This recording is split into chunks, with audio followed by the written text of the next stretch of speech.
உனக்கு ஒண்ணு தெரியாத? என்னங்க? என் பொண்டாட்டி இந்த தீபாவளிக்கு ஜாக்கெட் தைக்க சொல்லி அளவு ஜாக்கெட்டை கொடுத்தாடா. சரி. நான் டைலர்ட்ட போய் கொடுத்தேன். சரி. டிரைவர் அதை பிரிச்சு பார்த்துட்டு 2100 ரூபா கூலி கேக்குறான்டா. எத்தனை ஜாக்கெட்? ஒரே ஜாக்கெட்டு.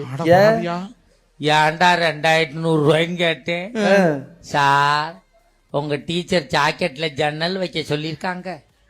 ஆசாரி கூலி 1100, ஐயோ, கொத்தனார் கூலி 800, என் கூலி 300 நான்டா. சரி. கொடுத்துட்டு வந்துட்டேன்டா. தீபாவளிக்கு முதல் நாள் நைட்டு கொண்டாந்து ஜாக்கெட்டை கொடுத்தான்டா. சரி.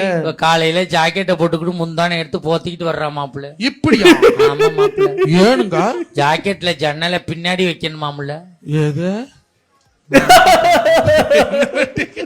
ஏன்டா அப்படி பண்ணான்னு கேட்டேன். வாஸ்து சாஸ்திரப்படி ஜன்னல் அங்கேதான் இருக்கணும். மறுநாள் அதே டைலர் வீட்டுக்கு வர்றான்டா. ஏங்க? ஏன்டா வந்தான்னு கேக்குறேன். மேடத்தை வர சொல்லுங்க சார், ஜன்னலுக்கு கொசுவல் அடிச்சு விட்டு போறேங்கிறானே.